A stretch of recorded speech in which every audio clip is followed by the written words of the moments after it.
Bonjour à tous, on va pouvoir commencer.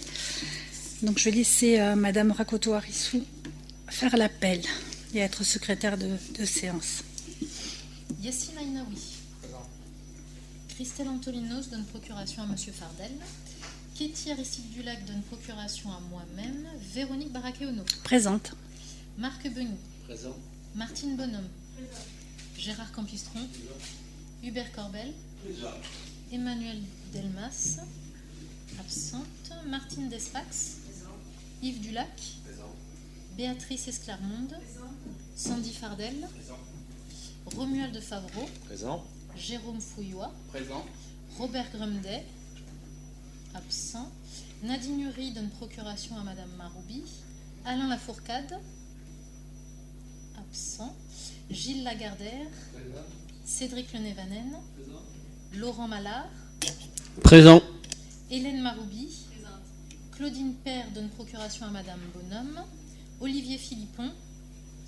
Absent. Laurent Planaguma. Absent. Alexia Pouzergue donne procuration à Monsieur Mallard. Et Carole Rakoto-Arissou, moi-même. Merci. Donc on va faire circuler la feuille pour signature. Et on va commencer par l'approbation du procès-verbal du Conseil municipal du 5 décembre. Est-ce que vous avez des remarques ou des questions par rapport à ce procès-verbal? Oui, Madame Esclarmonde. Oui, en fait, il s'agit d'une... Non pas sur le contenu du procès-verbal, mais par rapport à la présentation et des élus que vous mentionnez. C'est-à-dire que vous mentionnez les absents qui se sont signalés en tant qu'absents et qui se sont excusés. Donc je pense que cela devrait figurer dans les excusés et non pas dans les absents. C'était mon cas la dernière fois. Oui, mais vous êtes dans la mesure où je me suis excusée, que je vous ai prévenu par SMS que je serais absente, ne l'ayant su qu'au dernier moment que je ne pouvais pas venir, dans la mesure où cette démarche est effectuée, je pense qu'il faut que l'élu figure dans les excusés. Alors, le sujet, c'est pas si on est excusé ou pas, c'est si on est représenté ou pas. Mais là, il s'agit de procuration, et la procuration n'a rien à voir.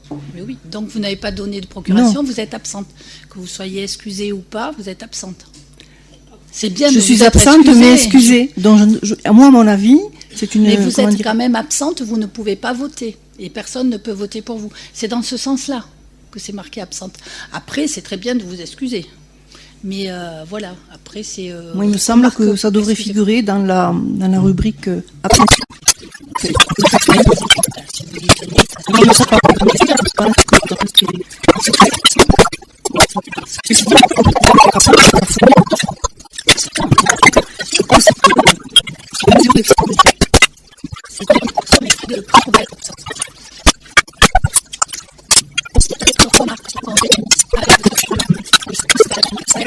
Procéder aux votes. Qui est contre? Qui s'abstient? Donc approuvé à l'unanimité. Nous allons passer donc aux délibérations ayant trait à l'éducation. Je vais laisser la parole à Carole Rakoto-Arissou sur le dispositif plan cantine à 1 euro, période triennale. Oui, alors comme vous le savez, nous avons voté il y a un peu plus de 3 ans maintenant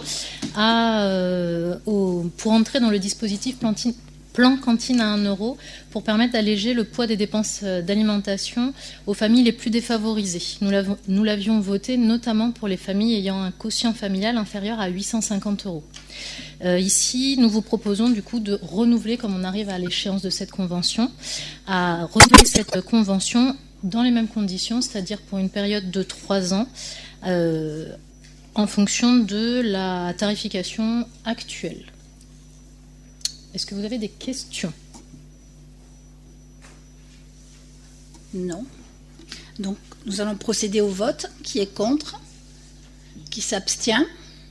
Approuvé à l'unanimité. La deuxième délibération porte sur l'approbation de la convention relative à l'intervention d'accompagnants d'élèves en situation de handicap sur le temps de pause méridienne dans le premier degré. Alors du coup, je reprends la parole. Depuis un peu plus de 3 ans maintenant, nous avons la municipalité prend en charge la rémunération de 4 AVL dans les écoles, à l'école élémentaire et à l'école maternelle. Et vu la loi de 2024, alors j'ai plus le... C'est ça. De 2024, normalement maintenant c'est l'État qui prend en charge cette rémunération. Et donc la délibération consiste à laisser Madame le maire adopter cette convention et à la signer. Est-ce qu'il y a des questions ? Non.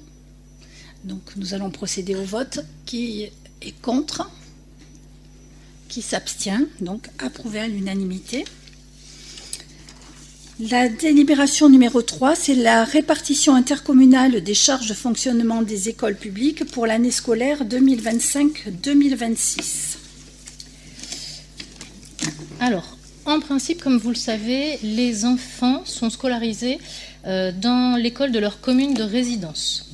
Il existe quand même quelquefois des exceptions. Ainsi, lorsque les écoles maternelles ou élémentaires publiques d'une commune accueillent des élèves dont la famille est domiciliée dans une autre commune, la commune de résidence est amenée à participer aux frais de fonctionnement de l'école d'accueil de manière obligatoire ou facultative selon les cas. Sur la commune, nous avons plusieurs enfants qui sont scolarisés dans nos écoles et dont la commune de résidence n'est pas Mondonville. En prenant en compte les différents postes de charge, le coût moyen d'un élève a été mesuré à 1 080 € pour un élève en maternelle et 1 153 € en élémentaire. Donc, la délibération consiste dans un premier temps à arrêter ce coût moyen par élève, donc à accepter ce montant pour l'année scolaire 2025-2026, mais également d'adopter les modalités de calcul de la contribution des communes de résidence selon une formule qui est indiquée dans la délibération, que je ne vais pas vous détailler, mais qui est la formule qui est définie dans le cadre du Code de l'éducation. Est-ce que vous avez des questions ? Est-ce qu'on a Monsieur beaucoup d'élèves... Corbel. Ah oui, Hubert Corbel.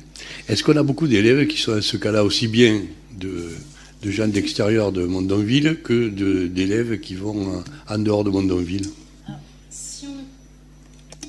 Si on ne compte que les élèves qui sont en école publique, puisque dans les écoles privées, les écoles ne sont pas obligées de nous faire remonter ces effectifs. En école publique, je crois que nous avons un élève mondonvillois scolarisé hors commune, enfin en tout cas dont on est au courant. Et sur Mondonville, nous avons actuellement 3 élèves scolarisés mais qui habitent hors commune, et 2, dont un qui a dû arriver hier et un qui arrivera normalement à la prochaine rentrée.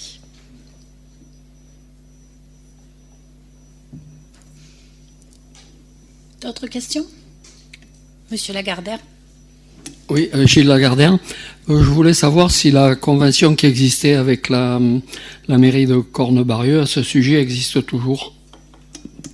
Elle existe toujours. Donc c'est 0-0, quoi. Hein, c'est une convention de réciprocité. Oui, nous avions voté en début de mandat pour une convention jusqu'à la fin du mandat. Ah, d'accord. Bon, très bien, merci. Donc nous allons procéder au vote. Qui s'abstient ? Qui est contre ? Donc approuvé à l'unanimité. La délibération numéro 4, c'est une délibération sur création, suppression d'emplois et actualisation du tableau des effectifs. On va peut-être l'afficher. Donc, il s'agit de créer un poste de responsable financier et budgétaire sur les grades attaché territorial et rédacteur territorial en vue d'un recrutement à venir pour les besoins du service suite au départ à venir d'un agent. De créer un poste de chargé de l'état civil des élections et des affaires funéraires sur le grade d'adjoint administratif en vue de la stagiairisation de l'agent contractuel actuellement en poste, de créer un poste de responsable du service enfance, jeunesse et éducation sur les grades animateur, rédacteur et attaché territorial en vue d'un remplacement à venir, créer un poste de responsable des services techniques sur le grade de technicien territorial principal de première classe en raison d'un avancement de grade, faire pourvoir un poste d'agent technique polyvalent sur le grade d'adjoint technique territorial à la suite de la nomination d'un agent sur ce grade, créer un poste d'agent technique polyvalent sur le grade d'adjoint technique territorial principal de première classe en raison d'un avancement de grade, créer un poste d'agent d'entretien et de restauration sur le grade adjoint technique en vue d'un recrutement à venir, créer un poste d'agent d'entretien et de restauration sur le grade agent de maîtrise en vue d'un recrutement à venir. Donc pour ces deux postes, il s'agit d'agents qui remplacent actuellement en contractuel des agents qui sont toujours comptabilisés dans nos services, mais qui ne sont plus en activité.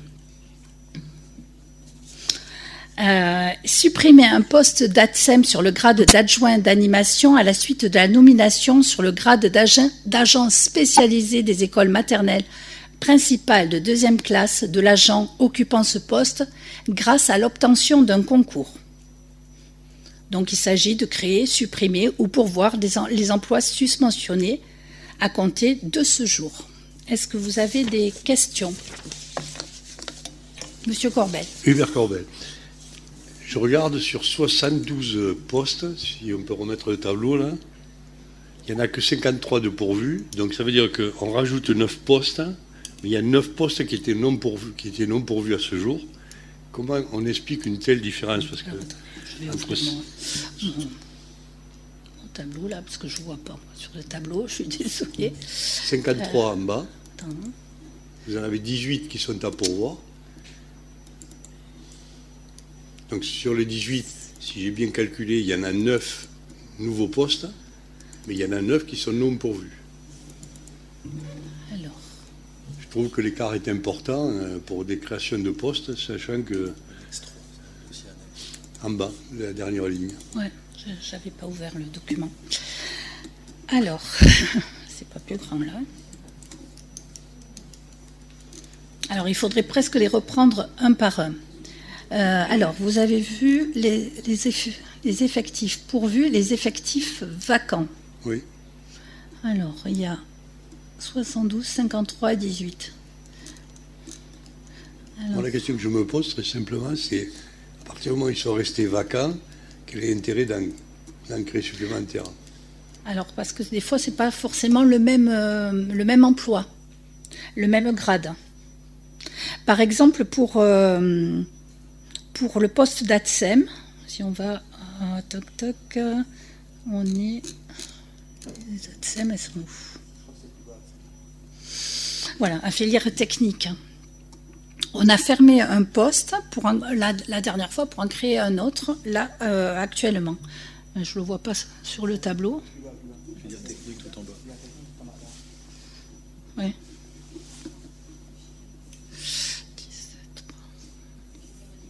Tu l'as dans 3 filières, tu l'as ici, ici et là. Ah, parce qu'ils sont dans plusieurs filières. Génial. Dans la filière animation, donc, en plus, il y a un message qui s'affiche. Donc, on enlève ce poste. On a créé la fois d'avant le poste d'ATSEM. Je demande au service. La fois d'avant, on a créé le grade d'agent spécialisé des écoles maternelles principales. Oui, alors j'ai pas la vue sur les différentes filières, mais ce qu'on fait, c'est que quand on crée un poste, on le met dans le tableau, on crée sur une catégorie, sur un grade. Et sur un grade, en fait, par exemple pour le responsable des finances, parce que je l'ai en tête, c'est un des postes qu'on crée. On vise plusieurs grades. Donc en fait, il y en a un. En fait, c'est le même agent responsable des finances, mais on va créer un poste dans le grade d'attaché c'est le centre de gestion qui nous le propose comme ça, grade d'attaché, grade de rédacteur, et c'est les mêmes en fait. Alors on peut effectivement, une fois que le poste est pourvu, on peut faire le ménage et supprimer. Par exemple, si on recrute le responsable des finances et qu'il est sur le grade d'attaché, on ne se servira pas du grade de rédacteur. Voilà. Hubert Corbet à nouveau, donc ça explique l'écart entre les 72 et 53. Parce qu'à terme, si ça se trouve, il n'y aura que 53 postes de pourvus, il y en aura 53 plus 9, 62. Il n'y en aura jamais plus 9 parce qu'on ne recrutera pas 9 personnes. Sur la délibération qui nous concerne, c'est souvent des avancements de grade, des agents qui sont en CDD, donc qui sont proposés à la stagiarisation, mais il faut qu'on crée un poste. Voilà, donc en fait, si on a 53 postes actuellement pourvus, on peut arriver à 54, 55, 56, mais on ne créera pas 9 postes enfin, il n'y aura pas 9 arrivées en plus, quoi. Voilà. Là, en l'occurrence, sur la délibération qui nous concerne, potentiellement, il y a une personne qui pourra arriver. C'est pour ça que je vous parlais du responsable des finances, parce qu'on n'en a pas.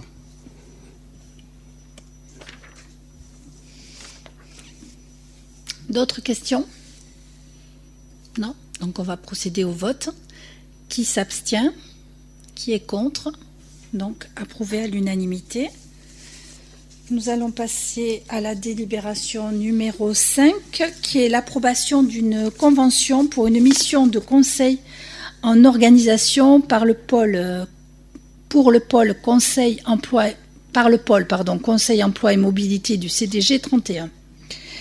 Donc, il s'agit de réaliser un diagnostic opérationnel sur le pôle enfance, jeunesse, éducation. C'est un pôle où il y a beaucoup d'absence maladie. C'est un pôle que l'on souhaiterait voir s'améliorer au niveau de l'organisation. Donc c'est pour ça qu'on vous propose donc une convention avec une mission de conseil. Est-ce que vous avez des questions?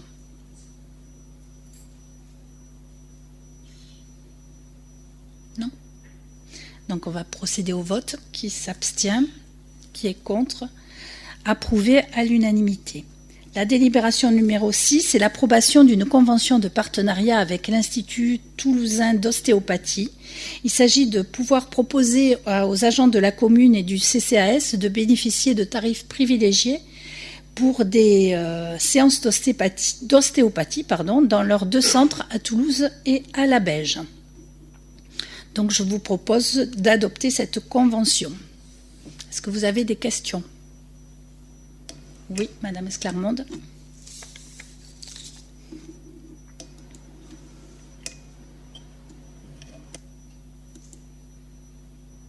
J'ai plus de verre. Si. Ah. Voilà, ça y est. Oui, je voulais vous demander par rapport à cette convention que vous souhaitez mettre en place pour de l'ostéopathie, des séances d'ostéopathie qui s'adressent aux agents de la commune. Comment dirais-je? Je suis un peu étonnée parce que souvent les mutuelles remboursent ce type de soins. Donc l'intérêt, toutes les mutuelles ne le remboursent pas, mais beaucoup le remboursent, du moins quelques séances. Donc quel intérêt de mettre cette convention en place pour ce type de soins? Ensuite, moi je n'ai pas vu les tarifs préférentiels, je ne les ai pas vus. Sur la convention écrite par le centre d'ostéopathie, il est écrit que les tarifs sont mis en annexe, ils n'y sont pas, je ne les ai pas vus. Donc je voudrais savoir quels tarifs préférentiels ils mettent en place, en sachant aussi également que ce sont des élèves qui vont dispenser les soins. Donc comment on applique des tarifs quand ce sont des élèves qui vont dispenser ces soins? Et ensuite aussi il y a aussi quand même la distance, Mondonville, Toulouse ou la Beige, pour faire un soin. C'est un peu loin quand on a des pathologies douloureuses parfois. Je sais pas, j'avoue que je... C'est bon? Connaître les tarifs déjà, si quelqu'un les a. Je n'ai pas les tarifs. Ce que je peux dire, c'est que personne n'est obligé d'aller voir un ostéopathe. On ne va pas obliger nos agents à aller voir un ostéopathe. Vous l'avez dit vous-même, quelques mutuelles prennent en charge. Et elles ne prennent pas en charge la totalité. Donc c'est un plus que l'on propose aux agents. Alors on va essayer de trouver peut-être... Vous ne l'avez pas trouvé? Si. Le tarif Armand Binay Vega, DGS. Alors, les tarifs, on est... alors, je pensais qu'Anaïs, notre collègue à la DRH, les y avait mis. Seulement, je crois qu'on est encore en négociation. Je vous dis ça, mais je ne suis pas tout à fait certain. Je crois qu'elle les a. La chose qu'il y a, c'est qu'en fait, on a fait passer des sondages, ou plutôt des questionnaires à l'ensemble des agents il y a quelques mois, notamment sur ces questions de santé, parce qu'en fait, on est parti du principe que et notamment pour le pôle EGO à l'éducation, pour essayer de combattre l'absentéisme qui est dû à des difficultés de santé, bien souvent, il fallait peut-être améliorer la santé des agents. Et certains agents, alors on a plusieurs idées, mais certains agents, effectivement, ne vont pas chez le kiné et d'autres ne vont pas chez l'ostéo parce que leur mutuelle ne leur permet pas, ils n'ont pas cette prestation dans leur mutuelle. Donc nous, ce qu'on propose, et tout le monde n'est pas obligé d'y aller, évidemment, c'est de permettre à ceux qui le peuvent et qui le veulent de se rendre soit à Toulouse, soit à la Bêche, mais on est aussi en train de négocier la possibilité d'avoir des élèves ostéopathes qui puissent venir ici, alors c'est pas gagné, mais qui puissent venir en mairie sur des espèces de permanences pour que celles et ceux qui le souhaitent et pour lesquels les missions le permettent aussi en termes de disponibilité, puissent y avoir accès. Voilà. Mais c'est un plus. Voilà. C'est pour ça qu'on vous le propose au vote en conseil municipal. D'autres questions? Oui, Monsieur Campistron. Gérard Campistron, je suis un peu surpris de voir qu'il y a un partenariat comme ça avec Mondonville. Bon, c'est très bien pour Mondonville, il y a des réductions de prix, mais je suis sceptique. Pourquoi Mondonville? Pourquoi pas Dox? Pourquoi pas Auxonne? Est-ce que c'est uniquement un contrat avec Mondonville? Est-ce qu'il est généralisé? Ça m'inquiète un peu, ça, quoi. Si chacun va de son côté en train de manditer une baisse de prix, moi ça m'intéresse, enfin quelque part ça m'interroge, quoi. Alors c'est une convention avec la ville de Mondonville. Mondonville a des agents et prend soin de la santé de ses agents. Si la commune de Dox veut négocier avec l'Institut d'ostéopathie, je pense qu'il n'y a pas d'objection.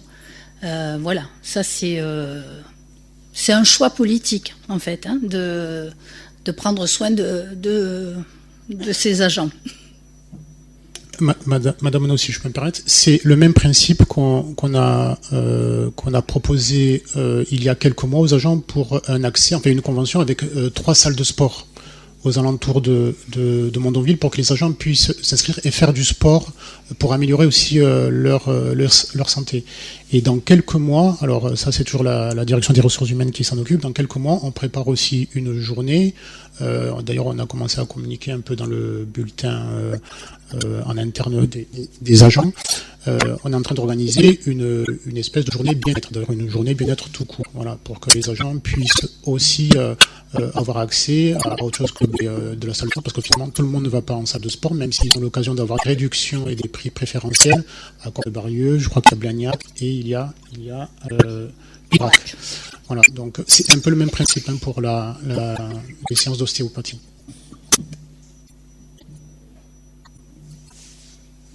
Donc nous allons procéder au vote. Qui s'abstient? Qui est contre? Donc approuvé à l'unanimité. Nous allons passer au volet finances. Je vais laisser la parole à Romuald Favreau pour le débat portant sur le rapport d'orientation budgétaire. Merci. Comme chaque année, nous avons le plaisir d'attaquer le volet financier que tout le monde attend avec grande impatience, hein, on le sait. La délibération numéro 7 concerne le rapport d'orientation budgétaire, qui est une obligation imposée au maire de présenter au conseil municipal ce rapport sur les orientations budgétaires, les engagements pluriannuels, ainsi que la structure et la gestion de la dette.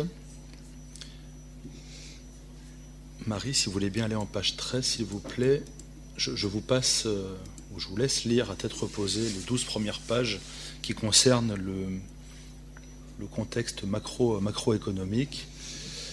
On va s'attarder sur ce tableau qui compare finalement les dépenses prévisionnelles pour le budget 2025 ainsi que le prévisionnel 2024 et le réalisé 2024. On peut s'attarder rapidement sur les deux premières lignes, les charges à caractère général et les charges de personnel, et vous laissez constater que celles-ci sont assez stables, en tout cas avec des évolutions qui sont très faibles et maîtrisées. On réalise un gros travail avec les services pour que même dans un contexte qu'on a connu avec une inflation envolée de certains prix, on arrive à tenir un budget qui ne s'envole pas, qui ne dérape pas. Est-ce que vous avez des questions sur ce premier tableau? Alors, s'il n'y a pas de... Hubert Corbel. Il y a une question. Je suis un peu surpris par le chapitre 12, quand je regarde le réalisé à 2 687 et le prévisionnel à 2 822, sachant que le budget prévisionnel 2024 était à 2 746, donc a été inférieur. Donc, la raison, peut-être qu'elle est liée au non-recrutement de certains personnels, mais je suis surpris par l'augmentation quand même entre le réalisé et le prévisionnel 2025. C'est pratiquement 10%.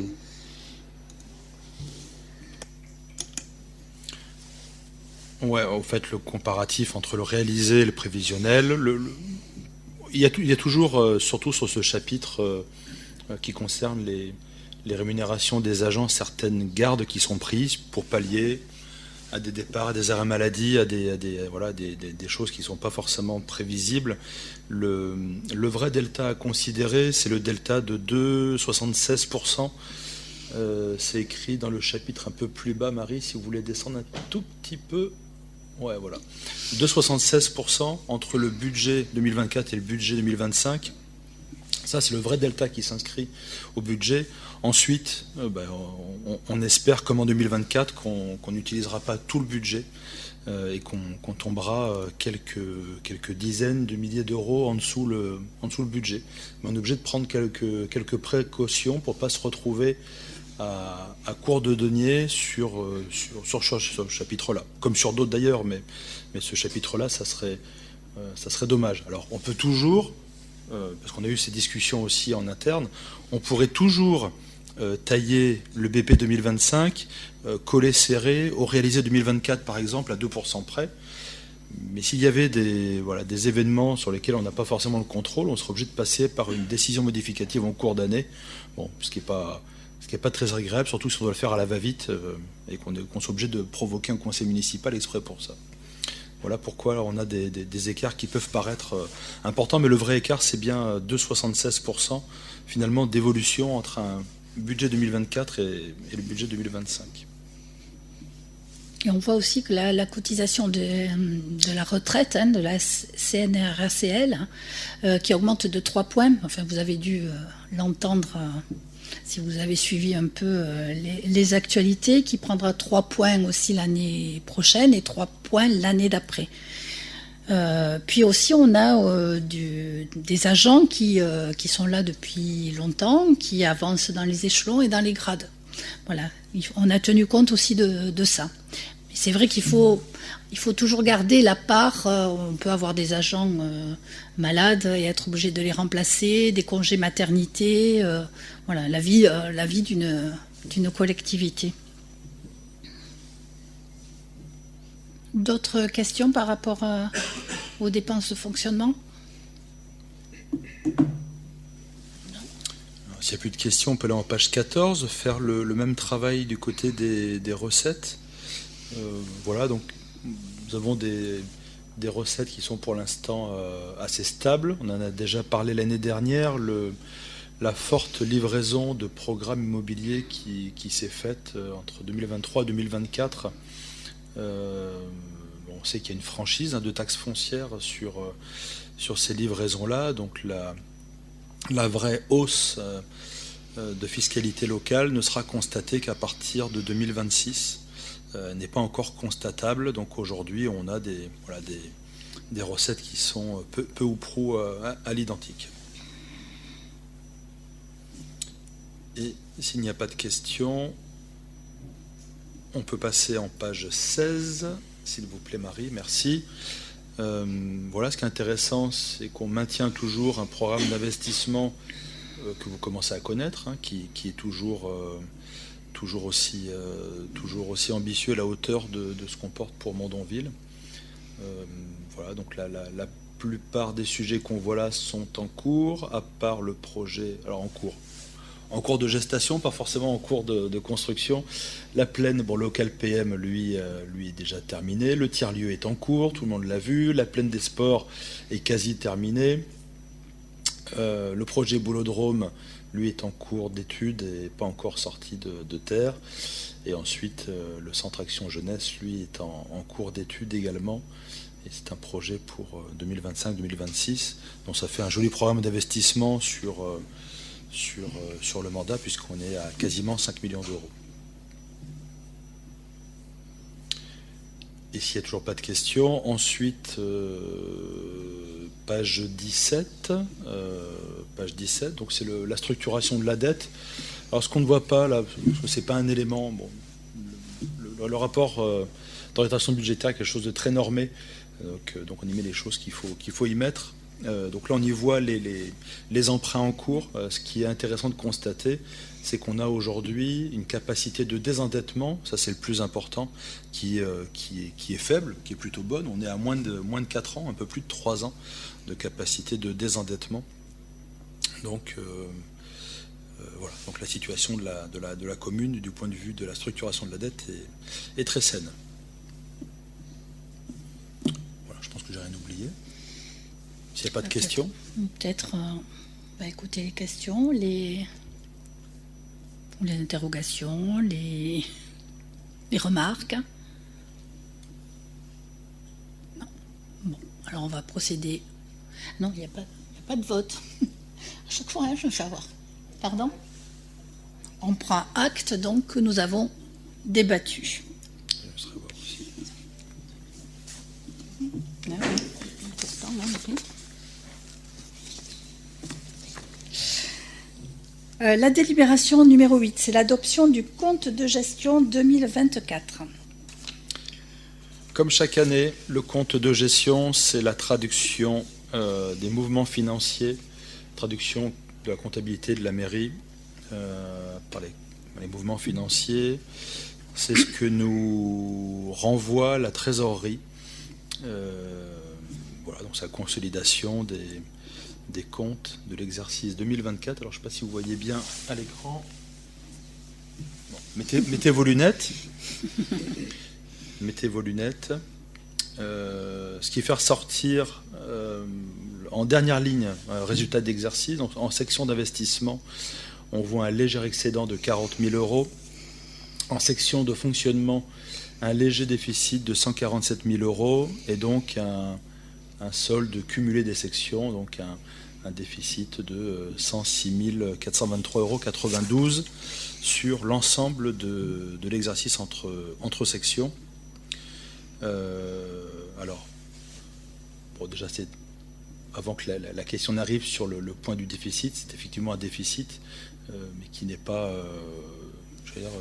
structurel ou un trou à creuser. Il faut prendre en considération le fait que beaucoup de subventions d'investissement, par exemple, ont été demandées, sont en cours, ne sont pas encore arrivées. Donc on a finalement une section de fonctionnement qui, elle, est plutôt stable, qui se tient, où les choses se déroulent année après année, et une section d'investissement qui, elle, est plutôt mobile d'une année sur l'autre, où les choses ne sont pas forcément ancrées. Voilà. Est-ce qu'il y a des questions par rapport à ce tableau ? Non. Donc on va procéder au vote. Qui s'abstient, qui est contre, approuvé à l'unanimité.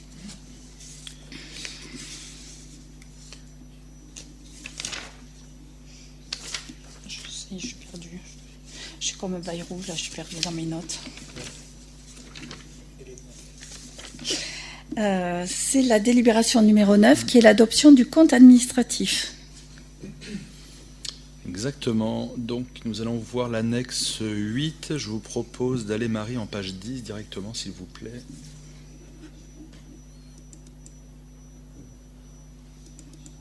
Il faut passer par affichage. Ouais, c'est un peu pénible. Mais... Non, ouais. Ouais, voilà.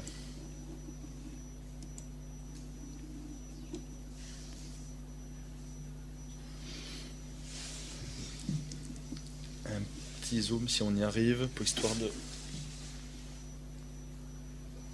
Non. Voilà. On ne devrait pas être trop mal. Voilà. Ouais. Superbe, Bien. merci beaucoup. Bon, les chiffres sur lesquels on peut s'attarder, la première partie du tableau, par exemple, sur la réalisation de l'exercice, on voit donc la section de fonctionnement qui traduit ce qu'on a vu côté compte de gestion, hein, avec des dépenses qui sont légèrement supérieures aux recettes. Et on retrouve une section d'investissement avec le même mouvement, des dépenses qui sont quasiment à l'équilibre des recettes, légèrement en dessous des recettes. On récupère le report de l'exercice N-1, donc moi je ne suis pas sûr que tout le monde ait ça en mémoire, mais on retrouve un déficit de la section investissement, les fameux jeux de subventions qui n'arrivent pas forcément au bon moment, de 800 000 euros, et un résultat, lui, qui était excédentaire d'un peu plus de 900 000 euros, ce qui nous fait finalement, on le voit au milieu de tableau, un total exercice quasi à l'équilibre, hein, 8 206 000 d'un côté pour 8 182 000 de l'autre. Donc un équilibre des finances. Je ne sais pas si certains d'entre vous ont pris le temps de regarder l'une des 142 pages ou pas. Si vous avez des questions, je ne vais pas plus loin pour l'instant sur les chiffres, sauf s'il y a des questions qu'on peut rentrer un peu plus dans le détail.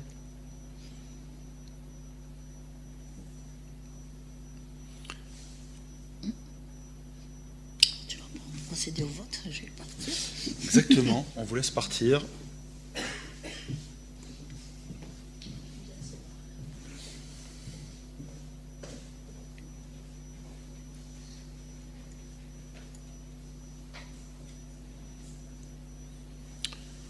Bon, écoutez, s'il n'y a toujours pas de questions, qui est contre?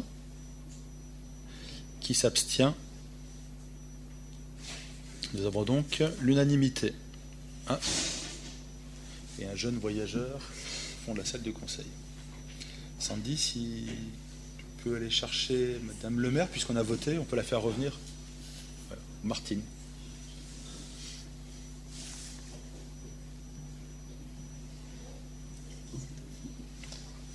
Qui doit aller au conseil municipal des enfants, je suppose. Oui, au fond, gauche.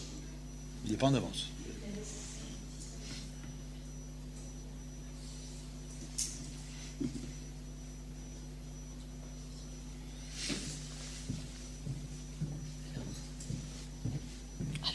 Madame le maire, le vote est revenu favorable à l'unanimité. Merci, je vous remercie. Nous allons passer à la délibération numéro 10. Délibération autorisant le maire à engager, liquider et mandater les dépenses d'investissement. Je poursuis par cette délibération numéro 10. Donc certains projets sont en cours et nécessitent que nous laissions Madame le maire pouvoir engager des dépenses. Je vous parle bien sûr du tiers-lieu, je vous parle bien sûr de la plaine sportive, qui sont des projets en cours, avec une vie chantier, une vie comptable et financière.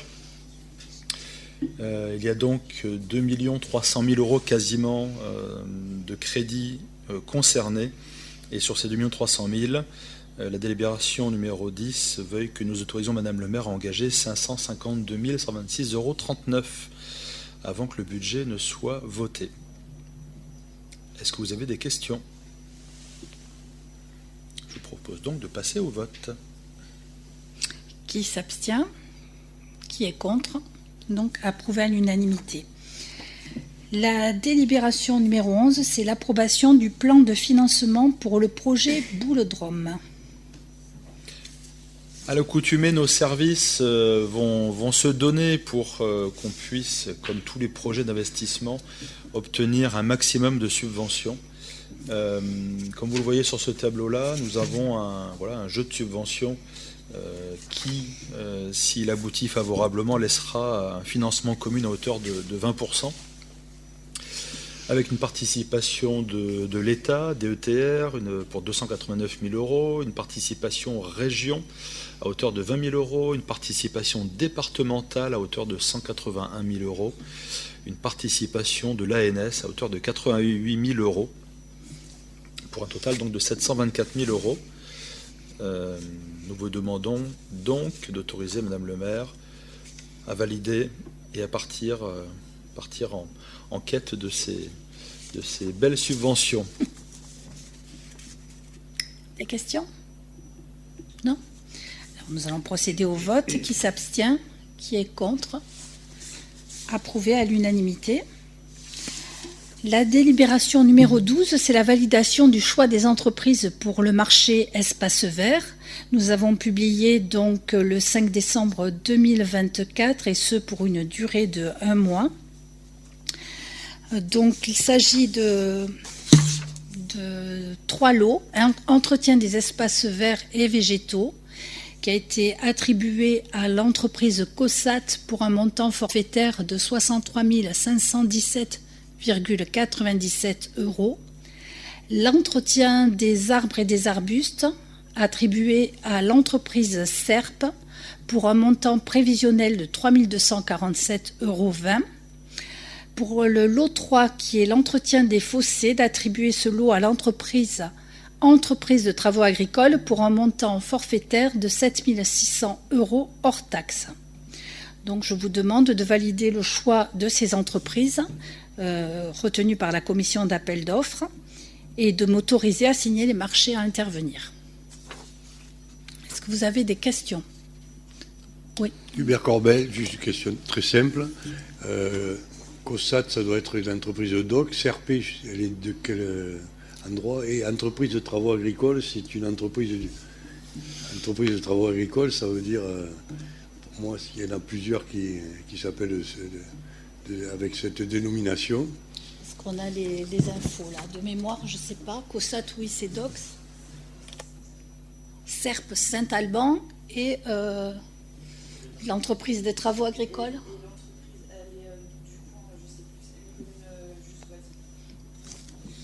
Une commune voisine, on ne sait pas exactement. Après, on peut vous le dire, hein, mais là, de mémoire comme ça, sans les documents. Voilà.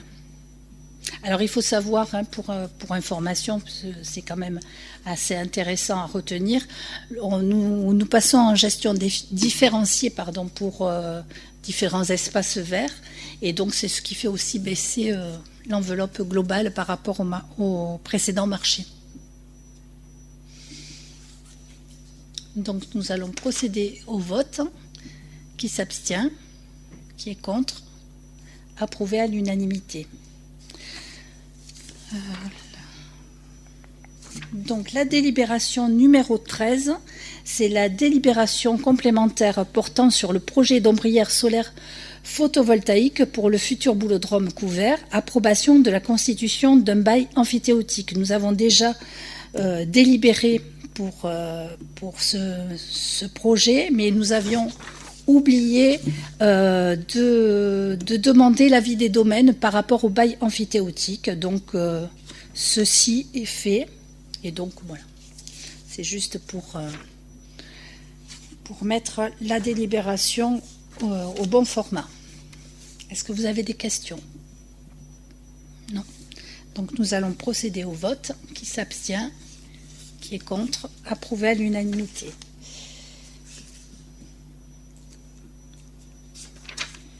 La délibération 14, merci Carole, qui est la création d'une carte d'achat public. Donc il s'agit en fait, pour faciliter la gestion quotidienne, il s'agit de pouvoir se doter d'une carte d'achat public. En fait, c'est une carte bleue, mais qui s'appelle d'achat public, dont le principe est donc le même qu'une carte bleue, qui ne permet pas d'effectuer des retraits d'espèces, et qui va nous permettre de faire des achats chez des commerçants, par exemple, qui ne sont pas forcément, comment on dit, référencés par les communes. Voilà. Est-ce qu'il y a des questions par rapport à cette carte? Parce que comme j'ai un peu bafouillé, c'est peut-être pas clair. Non, c'est bon. Donc nous allons voter. Qui s'abstient, qui est contre, approuvé à l'unanimité. Alors, la délibération numéro 15, c'est un retrait de la délibération du 5 décembre 2024, la numéro 11, qui portait vœu en faveur de l'abandon des poursuites contre Paul Watson. Donc, cette délibération a été refusée par le contrôle de légalité de la préfecture, car il s'agit en fait d'une prise de position relevant de la politique extérieure de la France et de sa politique d'asile, qui sont deux compétences exclusives de l'État. Donc, ce n'est pas de la compétence du conseil municipal. Donc, il nous est demandé d'acter le retrait de cette délibération. Donc, qui s'abstient? Qui est contre? Approuvé à l'unanimité. Bon, on est tous contents parce que Paul Watson, de toute façon, n'est plus en prison. C'est pas grâce à notre délibération, mais voilà. La délibération numéro 16, c'est une délibération de solidarité avec la population de Mayotte. Il s'agit donc, pardon, excusez-moi, vous savez qu'il y a eu un cyclone Chido qui a qui a dévasté l'île de Mayotte. Et donc, il s'agit d'aider, de faire un don au profit de la protection civile d'un montant de 1 000 € pour soutenir les victimes du cyclone. Voilà. Est-ce que vous avez des questions ou des remarques? Donc, nous allons procéder au vote. Qui s'abstient? Qui est contre? Approuvé à l'unanimité. Nous allons passer aux questions diverses. Alors, j'essaie de retrouver. Je voulais vous faire un petit bilan du programme LED++. Donc, ce programme a permis la rénovation de 271 points lumineux sur notre commune. Notre commune réalise désormais 80% d'économies d'énergie et dispose d'appareils d'éclairage public neufs de dernière génération, optimisés pour limiter la pollution lumineuse afin de préserver la biodiversité et la santé humaine. Ce nouveau programme vise également à diminuer les dépenses communales liées à la fourniture d'électricité des points lumineux au minimum 10%. Donc il faut savoir, nous on a une estimation donc, par le SDEC qui dit qu'avant rénovation, nos total de dépenses était de 19 337 € par an et après rénovation, 17 403 €. Voilà. Alors, à préciser aussi, le SDEC ayant obtenu des prix compétitifs pour la fourniture et la pose des appareils d'éclairage public, la contribution annuelle prévisionnelle, qui était de 13 418 €, sera finalement limitée à 11 868 €, conduisant à une économie de 18% sur les dépenses liées à la fourniture d'électricité des points lumineux rénovés au lieu de 10% annoncés. Ce qui est une bonne nouvelle sur cette période. Voilà. Donc, sauf aléas climatiques, vandalisme, accidents ou travaux sur le réseau, les dépenses de dépannage des appareils d'éclairage public rénovés dans le cadre de ce programme seront prises en charge par le SDEC pendant 12 ans. Voilà donc les dernières informations sur le programme LED++. Est-ce que vous avez des questions? Non? question diverse, c'est le collège. Donc vous savez qu'on avait des incertitudes vis-à-vis des problèmes financiers du département, qui a été obligé de faire des choix. Il renonce à aucun programme, mais c'est un peu plus étalé dans le temps. Donc nous avons la date officielle de l'ouverture du collège, ça sera septembre 2029. Alors ça a été retardé tout simplement parce que la zone, on n'a pas encore le PLUH et le département attendait que le PLUH soit validé. Il y a eu aussi une enquête environnementale, etc. Donc là, ils sont dans les concours d'architectes et voilà. En septembre, l'architecte sera choisi et puis après, c'est l'avis d'un chantier tel que le collège. Pas de questions ? On va passer à l'aire de grand passage. Donc c'est un sujet qui intéresse beaucoup de monde. Donc je vais refaire... alors je vais vous dire la situation à aujourd'hui, au 3 mars, de ce que j'en sais. Donc Toulouse Métropole a acté en novembre 2024 son intention d'acquérir une parcelle agricole de 4 hectares sur la commune d'Aussonne, en limite de Mondonville, chemin de Carpette, pour créer une aire de grand passage pour les gens du voyage. Vous savez qu'un collectif de citoyens s'opposait au projet, ainsi que les élus des 3 communes concernées, à la fois sur l'absence de concertation sur le projet et sur le choix du site retenu.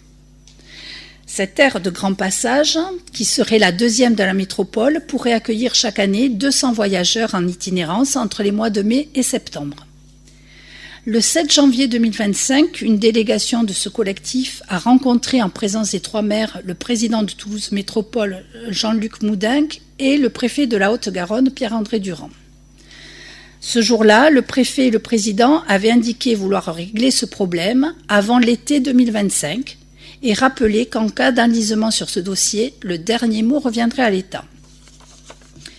Le président de la métropole disait qu'une 60aine de terrains avaient déjà été examinés et que celui-ci répondait aux attentes pour un tel projet. Entre-temps, un membre de ce collectif proposait un terrain sur la commune de Seille. Les services de la métropole ont étudié ce terrain. Celui-ci n'a pas été retenu car, entre autres, il était trop proche des habitations. Le collectif devait être reçu en même temps que les maires au mois de février, mais entre-temps, un projet alternatif a été mis sur les rails pour cette même parcelle. En effet, mi-février, la SAFER, la Société d'aménagement foncier d'établissement rural, a préempté ce terrain pour une activité de maraîchage. Ce projet est porté par un groupement foncier agricole qui regroupe des habitants du secteur. Ce GFA réunit la somme nécessaire à l'achat de la parcelle au prix des terres agricoles. Cette parcelle devait ensuite être louée à un agriculteur qui a pour projet d'agrandir son exploitation. La SAFER a fait une proposition au propriétaire actuel du terrain. Celui-ci ne l'a pas accepté et a retiré le terrain de la vente. Le président de cette métropole maintient sa position d'achat de ce terrain, ce qui veut dire qu'il envisage de demander au préfet une déclaration d'utilité publique pour cette parcelle. C'est une procédure administrative qui permet de réaliser une opération d'aménagement sur des terrains privés en les expropriant précisément pour cause d'utilité publique. Donc cette déclaration d'utilité publique est obtenue à l'issue d'une enquête d'utilité publique. Le préfet donc lance par arrêté une enquête publique visant à recueillir l'avis de toutes les personnes intéressées. Cette enquête doit durer au moins 1 mois et peut s'appuyer sur une étude d'impact. Entre-temps, d'ailleurs, ça me fait penser que je crois que c'est l'association de chasse qui a signalé la présence d'un oiseau. Alors je me souviens de criard, mais je ne me souviens pas du nom de l'oiseau. Voilà. Je me souviens de criard. Voilà, donc on attend le printemps, ils attendent le printemps pour voir. Voilà. Ces avis, donc, les avis liés à l'enquête publique sont examinés par une commission, par un commissaire enquêteur qui formule des conclusions, favorables ou défavorables, sur le projet. Voilà ce que je peux dire à l'heure actuelle. En parallèle, nous avons donc demandé la dépollution de l'air permanente, puisque c'était quand même aussi c'est un sujet parallèle, mais un sujet très important pour notre territoire. Cette aire qui est fermée depuis 1 an, et donc la dépollution devrait avoir lieu en mars-avril. Je dis devrait, parce que donc on n'a pas vu, voilà, comme Saint Thomas. Est-ce qu'il y a des personnes qui veulent poser des questions ou d'autres qui veulent rajouter des informations? Monsieur Corbel. Hubert Corbel. Donc je voudrais rajouter quelques précisions. Madame Travel-Michelet s'était rendue à la mairie d'Aussonne début décembre et avait, à l'occasion de cette réunion, précisé qu'il n'y aurait aucune action d'entreprise avant la réunion du 7 janvier. Qu'a fait la métropole entre le 7 décembre et le 7 janvier? Ils ont signé un sous-seing privé avec le propriétaire de la parcelle. Donc, premier mensonge de la métropole. Peut-on leur faire confiance? Je dis non. Deuxième chose que j'aimerais mentionner, c'est le coût. On est dans une période de restriction budgétaire. Il faut savoir que la métropole s'engage dans une dépense uniquement pour l'achat du terrain à 320 000 euros. Le prix du terrain agricole est au maximum de 8 000 euros de l'hectare. 8 000 euros par 4, ça fait 32 000. À la limite, l'expulsion du fermier, 40 000, on arrive à 76 000. Avec les frais, 80 000. Bon, la SAFER a mis un prix différent, qui est totalement anormal. C'était pour éviter de se retrouver dans un conflit avec la proposition de la métropole. Mais moi, une question.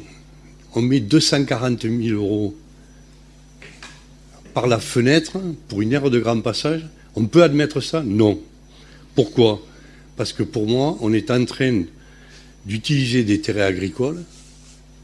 Et donc pour ça, on surévalue des terrains agricoles. Et la conséquence, c'est quoi? Ça veut dire que la surcotation de ces terrains agricoles va pénaliser tous les agriculteurs de la région. C'est un scandale. On ne peut pas admettre ça, et ça ne sera pas admis. Je peux vous dire qu'il y aura des sérieuses représailles derrière. Et ma question est la suivante. Les 60 terrains, est-ce qu'on a utilisé les potentielles friches industrielles, les friches militaires, toutes les friches du territoire qui ne sont pas utilisées? Et les conséquences d'utilisation des terrains agricoles, le PLUIH est tombé une première fois, mais il tombera une seconde fois. Parce que là, pour le moment, le PLUIH mentionne que ces terrains sont des terrains agricoles. Donc, en retirant 50 à 80 cm de terre, ils ne sont plus à vocation agricole. Donc il y aura un problème encore de conflit avec la métropole. Alors, moi ce que je me pose comme question, est-ce que nous avons des aveugles à la métropole? Est-ce que nous avons des gens qui sont sourds, qui n'ont jamais voulu discuter, qui font tout le contraire de ce qu'ils disent? Il n'y a aucune confiance. Et je voudrais un peu revenir aussi sur le passé. La gestion des gens du voyage de la métropole, elle est lamentable et pitoyable. La première chose que j'ai à dire là-dessus, c'est que l'ère des gens du voyage n'a pas été gérée, a été très mal gérée. Quand ils disent qu'ils l'ont sous-traité ou ont passé un marché, mais ça veut dire qu'il n'y a aucun contrôle des marchés à la métropole. C'est une question qu'il va falloir que les maires leur posent. Qui fait les audits de ces marchés-là? On paye des gens qui ne font rien. Donc ça veut dire 240 000 euros plus tous les frais qui sont engagés pour surveiller les gens du voyage, personne ne surveille. Donc pour moi, la gestion de la métropole est à remettre en cause. Et la question que se posent beaucoup de gens à Mondonville et Aussonne et Cornebarieux depuis qu'il y a cette affaire-là, c'est quel est l'intérêt d'être avec la métropole? Si on ne peut pas avoir une discussion possible de ce que j'ai compris, les 3 maires n'ont pas été impliqués là-dedans, donc il n'y a aucune raison de rester dans la métropole. Si on se fait imposer en permanence des discussions là-dessus, donc le débat, ça va être, à partir de maintenant, restons-nous dans la métropole ou pas? Je peux vous dire, il y a beaucoup de gens qui se posent la question. Après, un dernier point que je voudrais mentionner, les mensonges à la métropole, ils vous disent qu'il y a un respect des périodes de la GP de mai à septembre. Ben, il suffit de se déplacer en voiture, vous allez à la Moulède, et vous verrez que c'est pas vrai. Au mois d'octobre, il y en a eu, mais au mois de janvier, il y a eu des gens du voyage. Donc c'est un mensonge supplémentaire. Un autre point que je voudrais mentionner, un autre mensonge de la métropole. Je me suis permis de faire un retour d'expérience à l'instar de ce que je faisais dans l'industrie, pour aller voir les aires de grand passage dans le Pyrénées-Atlantiques et dans les Landes. Donc j'en ai vu un à la communauté de Max, c'est dans la vallée de l'Ado, un autre à Saint-Paul-et-Dax, un à Mont-de-Marsan et un à l'Escar. Alors je vais juste venir là-dessus, sur certains points. Localisation de l'aire de grand passage. Implanté à une distance respectable des riverains, 1 km mini, ce qui permet d'éviter les conflits liés aux différences de culture, des us et coutumes, en particulier l'habitude de déféquer en dehors de l'aire pour ne pas être vu des membres de leur communauté. Ça, c'est quelque chose qui m'a été précisé par tous. Comme, bon, par exemple, à Mondonville, si vous allez déféquer à la rue, vous prenez 750 €, c'est ça, je ne sais pas, l'amende. Mais là, il n'y a rien qui se passe. Et donc, il y a une habitude qui s'est créée et on le laisse faire. L'autre point, c'est les nuisances sonores qui sont liées aux cérémonies liturgiques. Et après, il y a une difficulté, c'est l'intégration entre les groupes qui est plus ou moins compliquée. Et donc, l'autre recommandation, c'est de ne jamais implanter une aire de grand passage à proximité d'une aire d'accueil. Parce que c'est des communautés différentes. Ils m'ont dit, ça finit au fusil. Donc, bon, après, il y a un certain nombre de recommandations que j'ai fait. Je me suis permis de les proposer à la métropole. Pas voulu les voir. Par contre, ce que je sais, c'est que tout ce que j'ai entendu là, tout ce que j'ai écrit là, la métropole s'est déplacée avec 7 personnes à l'Escar. Et lors de ce déplacement, ces 7 personnes ont eu exactement les mêmes recommandations. Donc je vous annonce que la métropole est venue rencontrer Guillaume Britz pour le forcer à accepter l'AGP. Et nous étions présents. Donc ils sont venus avec une délégation de 5 personnes. Donc nous étions présents. Et, entre autres, je leur ai posé la question, est-ce que vous avez un retour d'expérience de votre expédition à l'Escar? Et droit dans les yeux, ils m'ont dit, on n'est jamais allé à l'Escar. Alors moi, 2 questions. Ou ils mentent, ou deuxièmement, il y a une mauvaise organisation de la métropole, parce qu'ils ne sont même pas capables d'envoyer cette personne et faire un rapport qui pourrait être connu des gens qui ont à connaître ce rapport-là. Donc ma question elle est très simple. La crédibilité de la métropole, au travers de ce qu'on vient de voir, est largement à remettre en cause. Et je vous dis que là, au travers de ce qui va se passer, la décision du préfet, elle sera lourde de conséquences. Il a intérêt à faire attention à ce qu'il fait. On n'en est plus à la discussion. On ne peut plus discuter, donc il n'y aura plus de discussion possible. Voilà. Merci pour ce témoignage. Est-ce qu'il y a des gens qui veulent rajouter quelque chose? Merci Hubert. On va passer au sujet suivant qui est la maison de santé pluridisciplinaire. Il était temps d'avoir des nouvelles.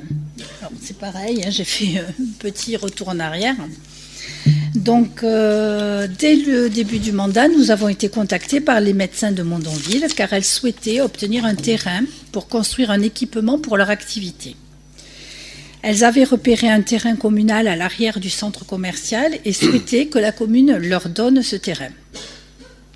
Donc, un petit rappel essentiel, la commune ne peut pas donner gratuitement un bien public car cela constituerait une libéralité interdite. L'article L 2241 1 du Code pénal des collectivités territoriales impose que toute cession se fasse à un prix correspondant à la valeur du bien.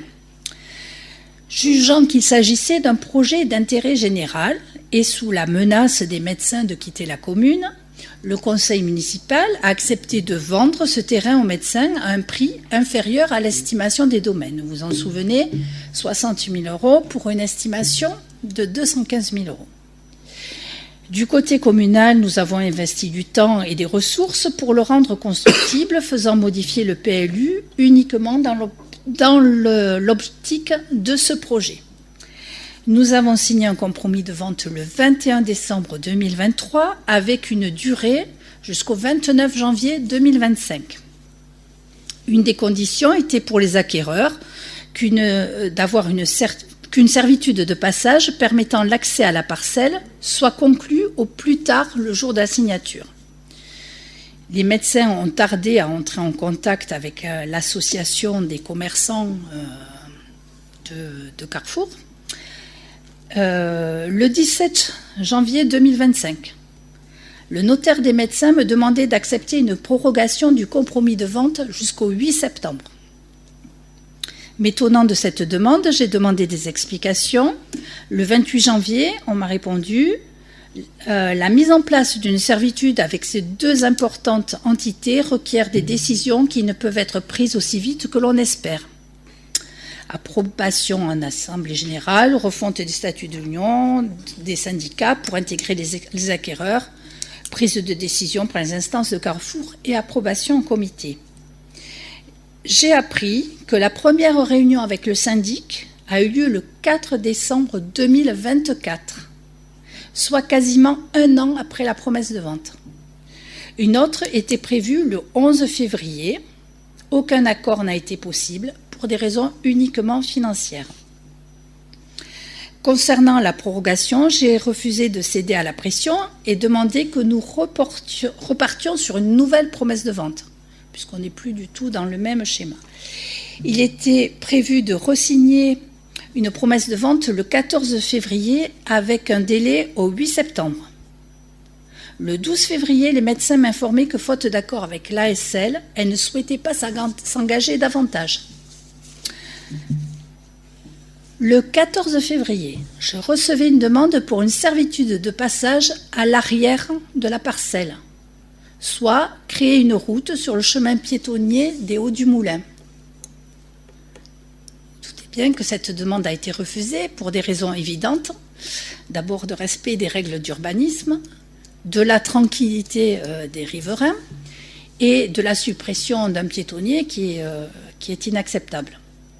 D'autant plus que ce projet devait être financé par la commune.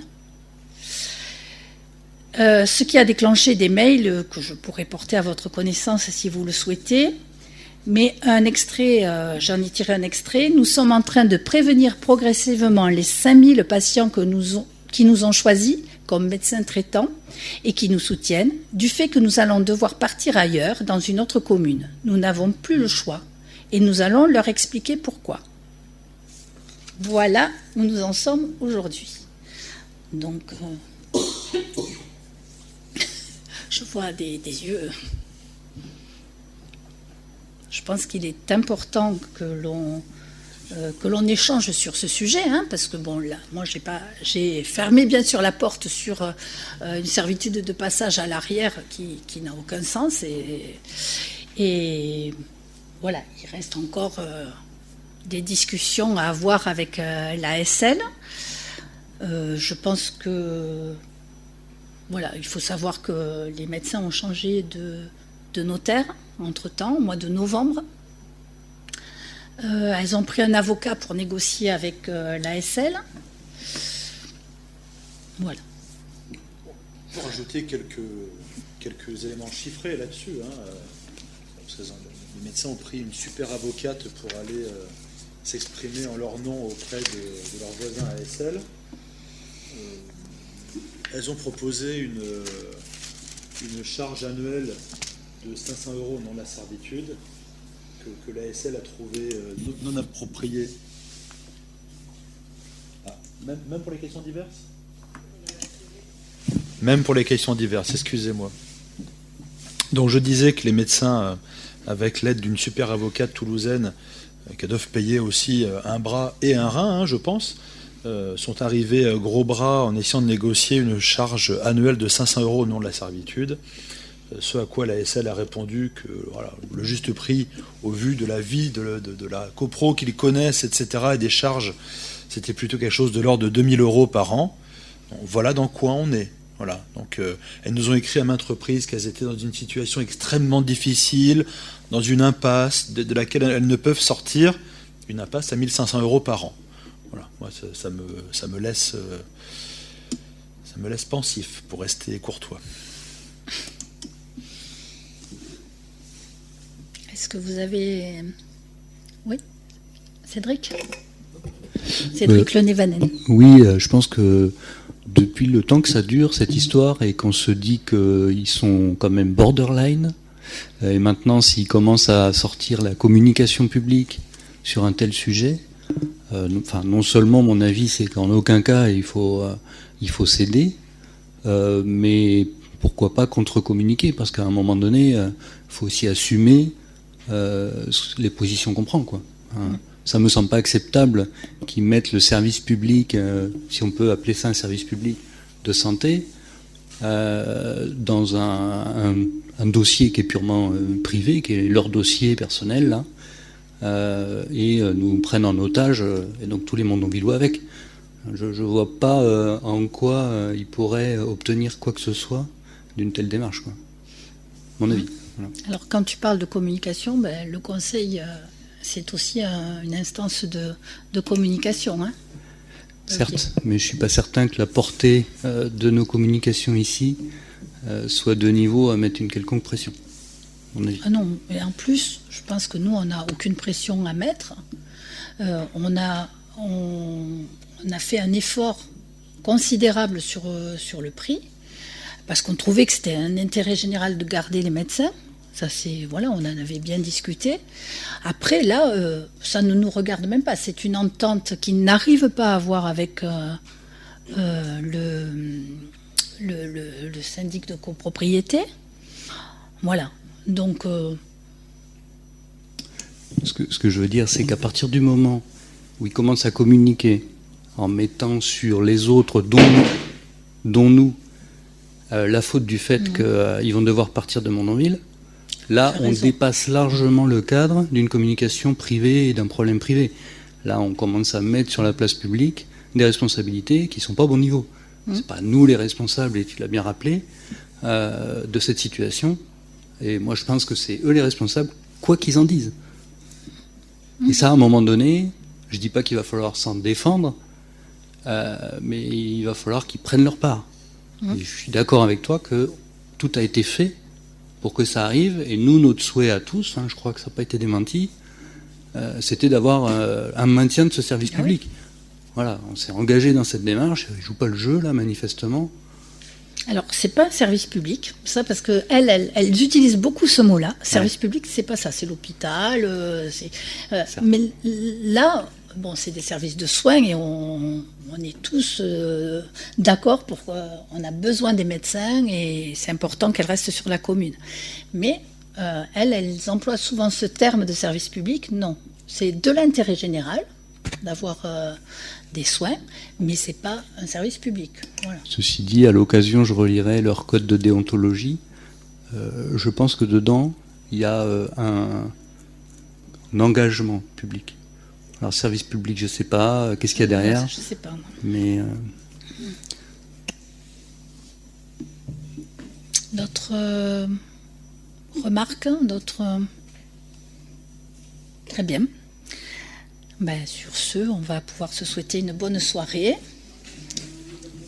Ah, ne partez pas, il faut signer le compte administratif.